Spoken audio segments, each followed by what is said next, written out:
Welcome back to the final day of the DreamHack HCT Grand Prix here in Tours, France. We have already found our first semi-finalist of the tournament, and it is Maverick. And now one of our next two players will be joining him. It is Jarla versus Savvat. Savvat, a player that Lorinda at the beginning of this HCT season said was one to watch, one of the unsigned players that he most would like to see get picked up by a team. And then Jarla is currently, I believe, in second place for the HCT points lead, just behind Fino. But if he continues on in this tournament, he will then accrue more points and be in the lead once again. I will be bringing you the action alongside Derek Brown here for this second match of the day. Savvat versus Jarla. This, I said, was my quarterfinal match to watch. I think this is going to be a good one. Yeah. I would definitely have to agree with you there. Jarla obviously had a tremendous year last year with winning the HGG tournament with his fellow teammates from the Czech Republic,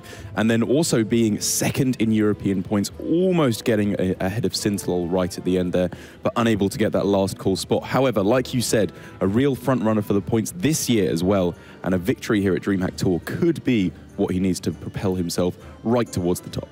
Yeah, I mean, Jarla's always right up there. He's an absolute workhorse. Actually flew out to Montreal at the end of last year to try to overtake Sintelol in points, and that was when the real big storyline was Muzzy versus Delay. But Jarla versus Sinto was also in the back there, sort of stirring around. But now it's sort of Jarla versus Fino, and Hunter Ace is up in there a little bit. It's still a really close race, but this match could potentially help propel Jarla back into that first place spot. So we've got the picks and bans ready here for these two gentlemen. We saw Jarla on stream yesterday taking out Fino, and then Savvat actually defeated Dogmeat, but that was off screen, of course. We did not get to see that match. So Savvat with Paladin, Shaman, and Druid. His Warlock has been banned away.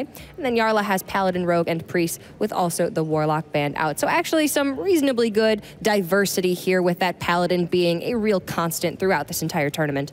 That is correct. And Savvat here, kind of the last vestige of players who are bringing the Shaman strategy, assuming this is an even Shaman, as opposed to the Shudderwock Shaman, which I think we've seen once one time on stream. Yeah, it didn't do all too well, I would agree with you there. But there were other players like Janos and Be Quiet who were repping the even Shaman strategy. And it makes a lot of sense when they talk to you about it, because you're bringing a deck that functions similarly to even Paladin, and you ban the deck that they are both equally weak to. And we're going to get a quick look at that strategy potentially in action as we are ready for our first game.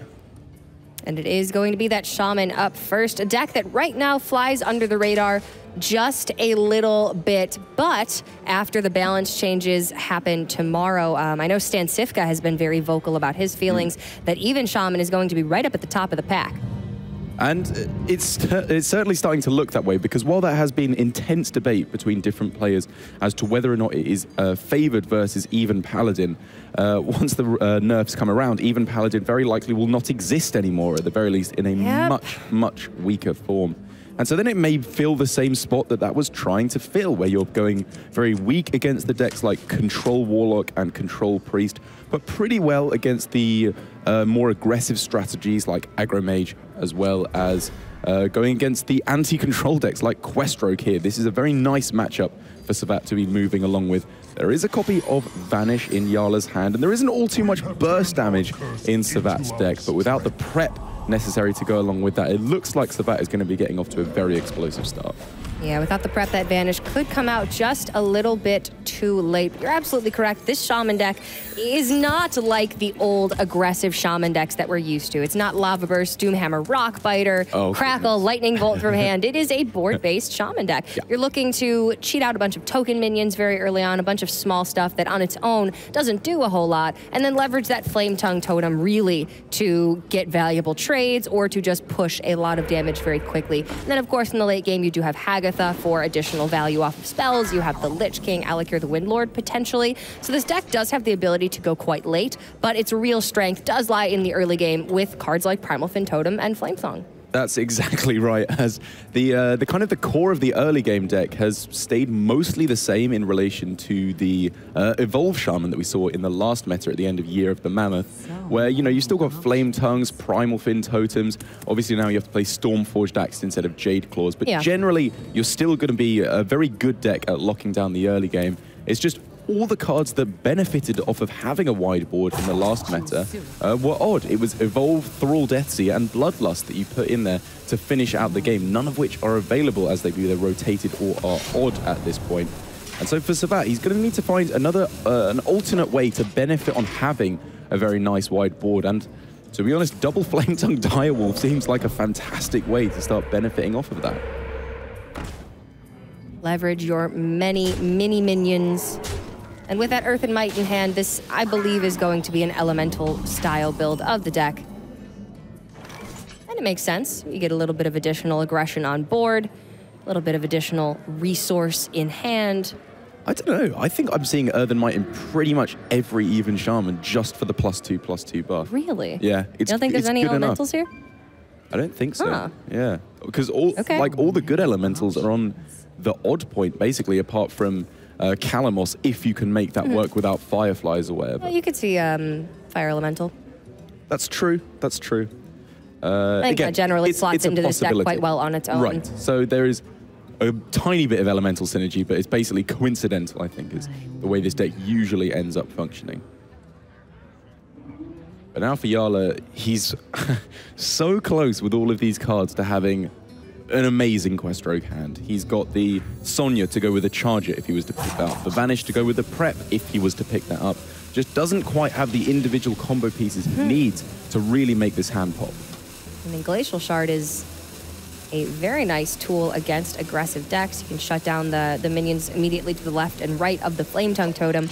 But if Jarla were to commit to the Glacial Shards this turn, he can't finish the quest with them. He doesn't have the additional 2 shards that he needs after the initial 2 and the Shadow Step. So Savvat here just needs to be careful about positioning, I suppose, with this Flame Tongue, because obviously he would end up with a full board no matter what he did on this turn due to the effect of Primal Fin. But an extra 1/1 is a lot less good than 4 burst damage coming out of the hand right now, as he is turning up the pressure to the absolute nth degree. Jarla has to do something right now, even just to stay alive. And at the moment, it doesn't look like he's got it. As you said, what, triple freeze here with the Glacial Shards? But then you've played them all out onto the board, and if they die, your quest isn't going to get completed anytime soon. Well, Jarla also does have double Vicious Scalehide in hand, a little bit more expensive to complete the quest with. And Sonya Shadow Dancer, I mean, ideally you complete the quest with Chargers when it comes to Sonya, because you can, you know, play them all on the same turn and kill them on the same turn. Jarla does have the Coin Vanish next turn if he can manage to survive right now. And I think surviving is the only thing he can really be concerned with at this moment. That's right. And, you know, if he does go for double Glacial Shard, Shadow Step, and another Glacial Shard to freeze all 3 minions that actually have an attack value, then in that situation, there's no guarantee that they actually die. There's basically no AoE, I think, in the entire Shaman deck, so far as I remember. So with this line of play, if he goes for the Shadow Step as well, it feels to me like he's pretty much all in on banking that his opponent does not have any way to kill off these minions. Yeah, but it very well could just pay off. I mean, obviously there is the Stormforged Axe equipped, and you can't shut down both the Axe and the Stoneclaw Totem, so one of the shards would die. Right. And I suppose what this play is saying from Jarla is it's kind of a middle of the road play where he's saying, I'm less close to completing my quest, I'm less likely to keep these Glacial Shards on board, but by holding back the Shadow Step, I'm more likely to be able to complete the quest at a later point anyway, because the more I look at it, actually, the more I like it here, because you go Vanish on the next turn if you have to, but if not, you can go Sonya into the Vicious Scalehide and then Shadow Step back the Sonya if you're able to kill off your own Scalehide in the process.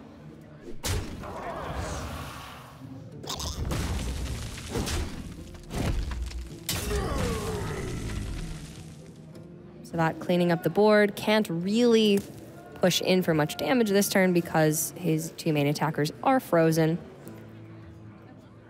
And maybe there's a way that he could have spread out the Flame Tongue Totems to ensure that 4 minions can attack instead of just 3. That's a good point. That's a very good point, actually, because there was another taunt totem, and he could have put it to... Oh, no, because the one on the right was the first one that was played. Yeah. So he would have to have put it between the Primal Fin and the Murloc that was spawned by the Primal Fin, which actually would have put him in a better position. If that Murloc hadn't been spawned at that time, I don't know if it was there already or if it was just an empty Primal Fin. I think it was. There were 6 minions on the board when he played the second Flame Tongue, I remember. Okay, yeah, then if it had shifted one to the left. Would have been an extra, what, 3 damage connecting through to face on that turn? Which could have been very important indeed. Because Jarla there clearly thinking, with his hesitance to play Earthen Might, that Coin Vanish or Prep Vanish is obviously what he's most afraid of. But in that scenario, when he has 7 cards thrown back to hand anyway, he would burn a card if he doesn't play the Earthen Might. So he's basically just cycling it through his deck with this point. And then obviously, if there isn't a Vanish, he just wins on the spot anyway. And if Jarla doesn't have the follow-up to the Vanish, he's going to find himself right back in the same exact position that he's in right now. Yeah. So thinking very carefully there is Jarla as to whether something like Sonya into Wax Elemental would ever keep him alive, or again, Sonya into Scale Hide, into Shadow Step, stuff like that. It seems very unlikely indeed, but maybe a possibility. We can clearly see that would not keep him alive. So in the end, having to go with his trump card of Vanish, which means after Savvat inevitably loads up on the board once again as, okay, fair enough, you win. That is an Elemental. Ah. It's very light on Elemental synergy, though. Double Fire Plumes, double Fire Elementals, Kalamos, and Alakir, probably. Probably. Fair enough. I still wouldn't call that an Elemental deck. It's not an Elemental deck without... It's not an Elemental deck, Kalamos? but it has Elementals in it. Well, yeah, fair enough. Fair enough. I mean... You're not just playing Earth and Might by itself. Okay. I concede. As Jarla now picks up some pretty interesting cards here. It's a little bit unfortunate that none of these minions from his opponent are at 3 health, so that his Vicious Scale Hide couldn't die off on this turn. But just going, what, Sonya triple boar to clear up the vast majority of this board, and then Shadow Stepping back the Sonya to complete the quest on the following turn. Now that's pretty good. Yes. This was exactly what Jarla was waiting for. Absolutely. And couldn't have come a moment later, or he would have not had a chance to win this game. Not a moment too soon. Not a moment too soon.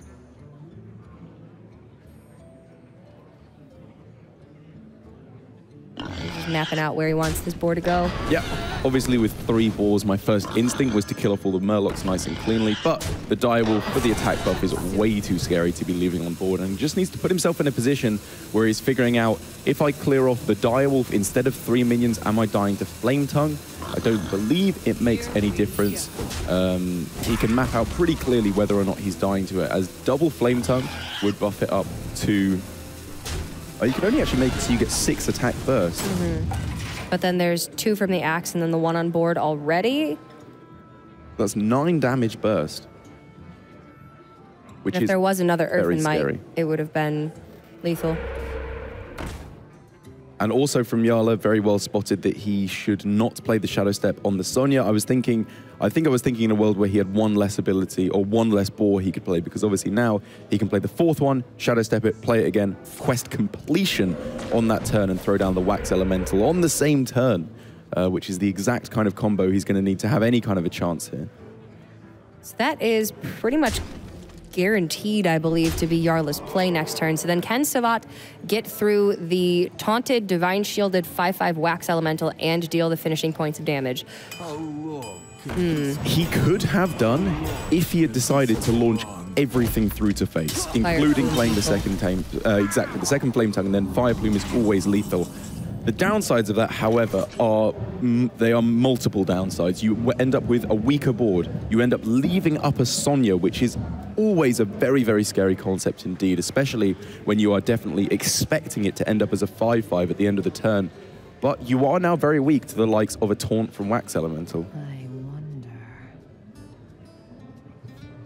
However, you know, if there was the ability for a quest completed Scale Hide to come down all of a sudden, Fire Plume would not have delivered lethal Yeah. on the following turn. So it was a risky play from Savvat, and given perfect information, we can see it would probably have delivered lethal on that turn. But I think in the majority of the cases, not being results-oriented, this probably is a safer, more consistent play we see from Savvat. Exactly, and Savvat hasn't seen a preparation from Jarla yet, so if there was a preparation this turn, then Vicious Scalehide could have come down, potentially with a Shadow Step, and then things get very, very bad for Savvat. So even though he went wider instead of necessarily ensuring that he could just deal 2 damage to face with the Phoenix next turn to kill. Yeah. Now he can run all of these minions with the Flame Tongue Totem, get all of those clears, and then still probably push the finishing damage to face. And here you can see Jarla knows that just completing the quest with the boar this turn and dropping Wax Elemental, he's still dead to that. So this is, I believe, 5. There we go. Very easily lethal on this turn. And it was a good spot by Jarla, as you said, because he knows that that Flame Tongue is in hand. So the chances of him dying are pretty much 100% in that scenario. He could not go for the boar quest completion line of play because he knew that there was lethal in hand from his opponent. Yeah. And going for any kind of chance to survive against that anyway, obviously we can see did not work out in the end. But to be honest, the expected result there with even Shaman up against Quest Rogue. Generally, you're just throwing down too much stuff in the early game. The Quest Rogue can't quite fight back. But it felt to me like for that whole game, he was just a prep away from taking the victory. No, it was still very, very close. And I think that's kind of the strength of Quest Rogue right now. Not only does it just absolutely destroy control decks very consistently, but it also just always seems like it's just right there against aggro. Vicious Scalehide, giving that stability post-quest completion, even when you have a very low life total, just gives the Rogue the ability to win any matchup. Even though it may be less likely, it can get there. So that is going to be a win, however, for Savvat in game number 1. A very dominant performance from the Even Shaman, and he's going to be bringing that back up in game number 2. We're going to be right back with that right after this.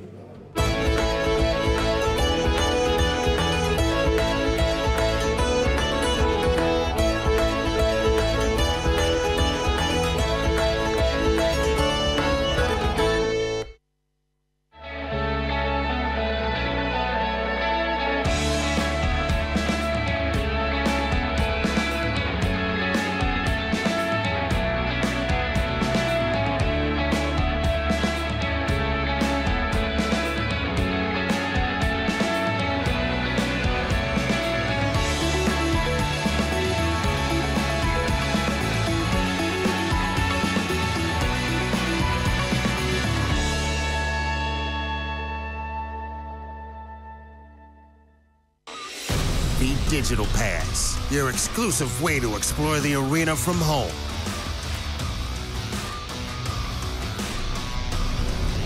Enhance your esport experience with the Digital Pass. Get your Digital Pass now.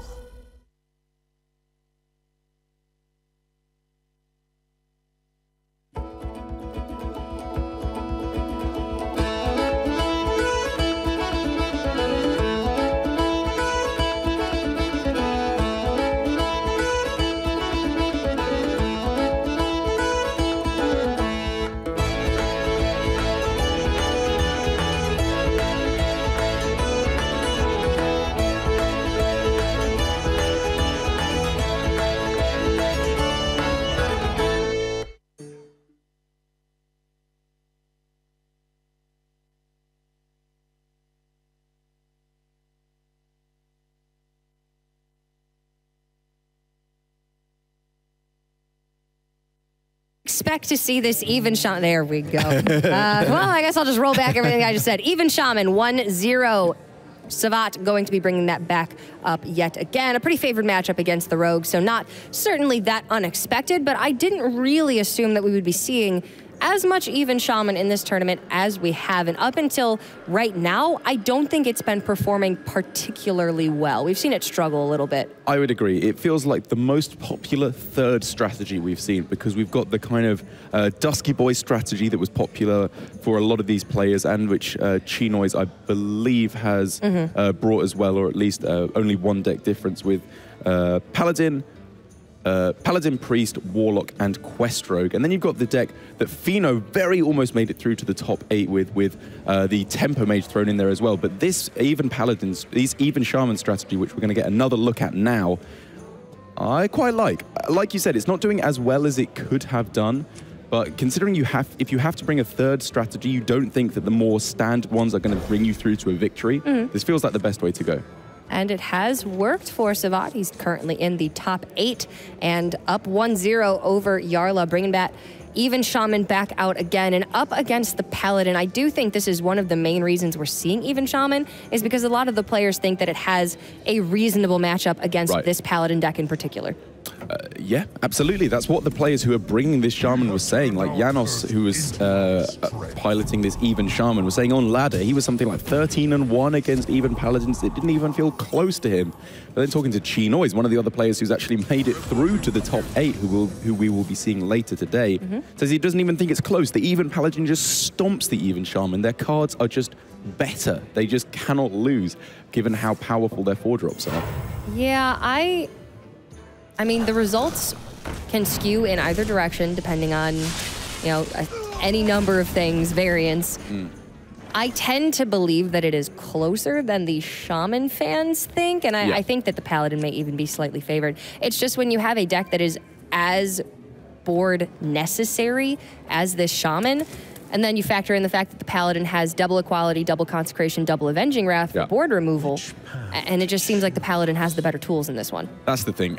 Equality Consecration, or as a backup plan that works equally well, Thalnos Consecration, which is often very powerful, given that's included more and more in this even Paladin deck, is obviously very good, as you mentioned, against the board-centric Shaman, but keeping on the theme of the board, the necessity of board control for the Shaman in these early turns, Mercspark Eel here being used on a 1-1, and I deem it to be absolutely the correct play. If he was to fall behind there against something like an Armani Berserker or a Beetle from his opponent and did not have board, Flame Tongue becomes useless, whereas in this position, all these high health minions on board, he's just going to value trade for the rest of the game.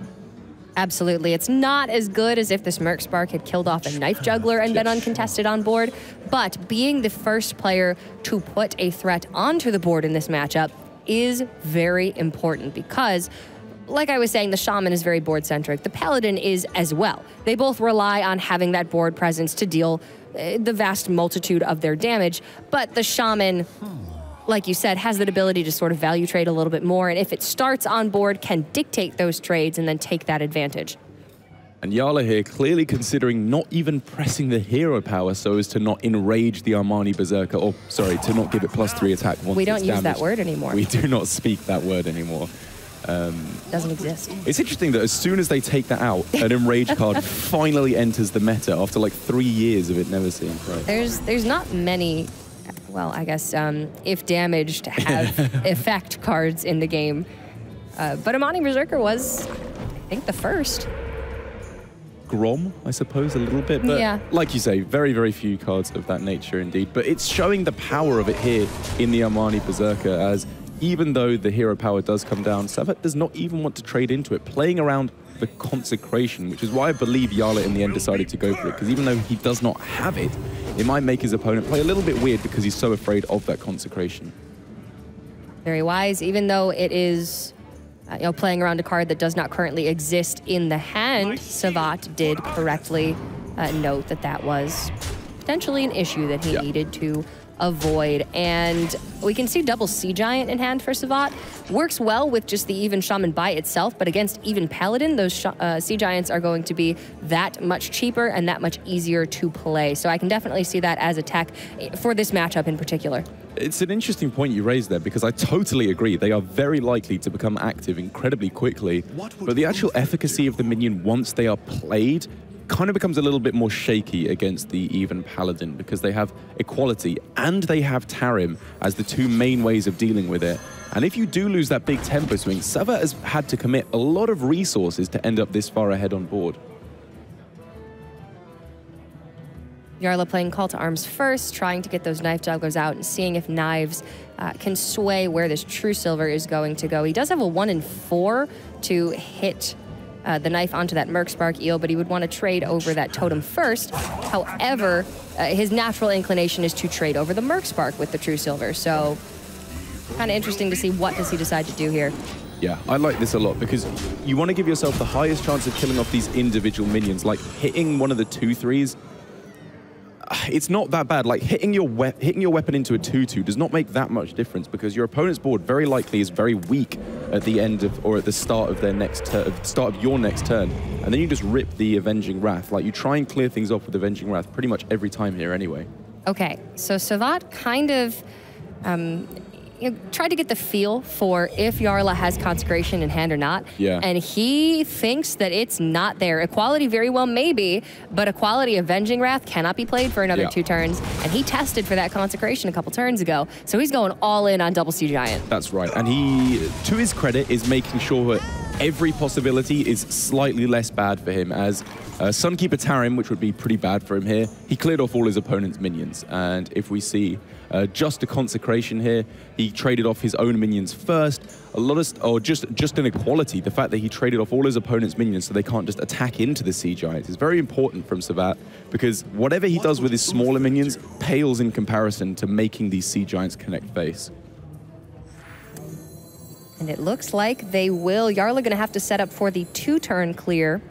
Can Equality this turn and easily Avenging Wrath next turn, but he will be taking something like 23 damage in the meantime. So that would just be, okay, now 18 because setting the health of the Amani Berserker to 1 actually removes the effect. But exact lethal available on board with the Fire Elemental from hand in this Elemental Even Shaman deck. You are absolutely right. There are some Elementals in this Even Shaman. Yeah, that's just going to be game. Turn 6 lethal. Very nice from Savvat to try to bait out that Consecration. And when Jarla didn't play it, Savvat said, you know what? I don't think he's got it. He did not have to play both Sea Giants on the same turn, but he did, and it paid off. I think that is the absolute core element of that game from Savvat, is trying to bait out the Consecration, because like you said, that was the only real card he was weak to, obviously in combination with Equality. Maybe Sunkeeper Tarim, but I feel like he was still in a good spot afterwards because he had so many minions on board regardless. But trying to bait that out, going all in on the 1 turn where he realized he probably starts to lose board control in the late game anyway, so he needs to win now, and he found that perfect window, threaded the needle, and ended up with a victory. All right, game number 3, Savvat up 2-0. Can he close this one out and get a 3-0 sweep against Jarla? It's going to be the Even Shaman versus the Control Mind Blast Priest. This Priest is usually an A+ pick against Even Paladin. Even Shaman has a lot of similar strategies to Even Paladin. So Derek, do you think that this is as good for the Priest? Yes, I do. And even like if I hadn't seen this matchup, just based on what the Even Shaman players have been banning, it tells me how afraid they are of the Priest, because when they have Even Shaman and Even Paladin, Priest has been banned a very high amount of the time from Be Quiet and I believe Janos to an extent as well. The other Shaman players here in this tournament, they've been consistently trying to get rid of that Priest because of the board clear effect, and in the late game, just the pressure that it turns up given how little healing you have in the Even Shaman deck. But again, mainly just the crazy amount of board clears. And if you were going to have a deck that you had to 3-0 sweep against your opponent with here, this isn't the worst as the Priest. Like, you've got a decent matchup against the Shaman, decent matchup against the Paladin. The Spiteful Druid is definitely where you are going to fall if you are going to. That's the biggest hurdle for Jarla here. It's problematic. Savvat has, well, take your pick of 3 fantastic clears on this Wild Pyromancer. Yeah. And now Savvat can get the feel that because Jarla played this Pyromancer down without Power Word Shield, didn't hold on to it, either there's another Pyro in hand, or he simply does not have the spells to utilize in combination. It would definitely appear that way, as the fact that he does not have spells to go with the Wild Pyromancer, and also we can see no Duskbreaker there available to go, or even a Dragon to activate the Duskbreaker if it were found for Jarla. While Savvat is definitely going to be playing around that to an extent, not committing too many minions, he's just going to be running away with this in the early turns. Jarla is going to need to find not only Duskbreaker, but Duskbreaker and an additional Dragon as activation, because right now he's got nothing to clean up this board until turn 7. Right.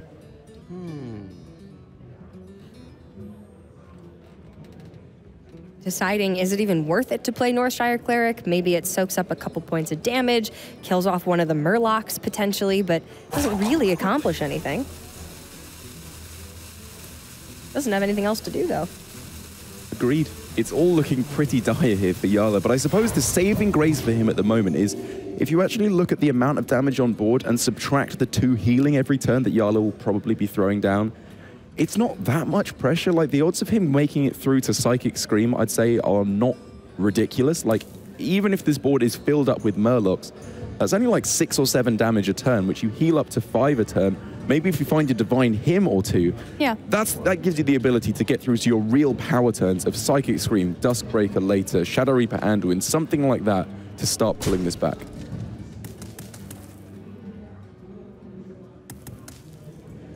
So Jarla can definitely get there, but it's gonna take some time.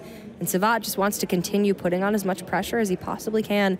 Does that mean Direwolf Alpha this turn? Does it mean Stormforged Axe? If you Axe, you can't play right. 2/2 drops next turn or the Saronite, but your board's getting filled up pretty quickly with the Primal Fin tokens. So it's very unlikely that you want to play 2 minions next turn anyway. I think I like this a lot from Savvat because obviously this is the play that leaves him pretty much most vulnerable to Duskbreaker, is the elephant in the room here, which Savvat is going to be most afraid of. But the thing is, if you just go for Axe and Hero Power, like filling your board up with totems if you don't have a Direwolf on the board with which to trade, kind of just sucks. Like, 0 attack power and taking up a slot on the board is pretty detrimental because you need that space to be filled with 1/1s and 2/2s to actually start fighting back here. And this is still only actually 3 2-mana cost minions that Savvat has put onto the board. Right. This was cleared up. He's not too unhappy about that. It's already put on a significant amount of pressure and done a fine job. But that Flame Tongue pickup, that's going to accelerate this game quite a bit. Before, Savvat was only dealing, maybe 9 points of damage per turn. Jarla was healing 2 of those. But now, Flame Tongue is going to add an additional 4 points.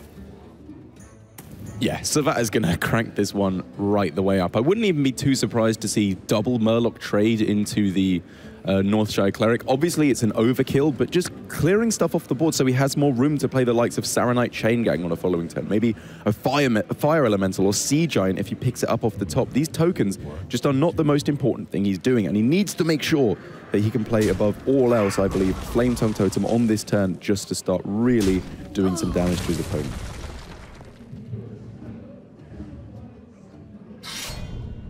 Axe as well, just start swinging towards face. Oh, is he considering not playing it? Maybe thinking his opponent was trying to bait him into committing more onto the board?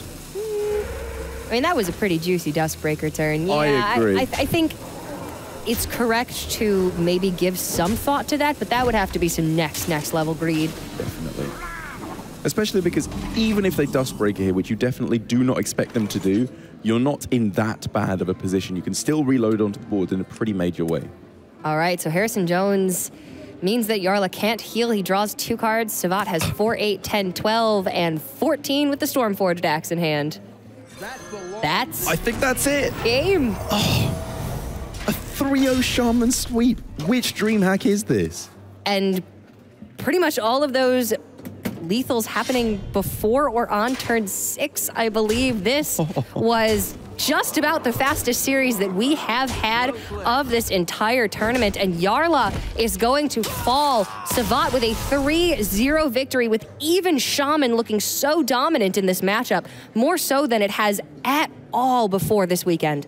And Jarla, devastatingly for him, falling down here, eliminated from DreamHack HCT Grand Prix Tour, which would have been a really nice way to put his name, I don't know, back on the map. It feels like he's done something so recently, he doesn't really need a big tournament victory yet to reassert his name as one of the most dominant Hearthstone players.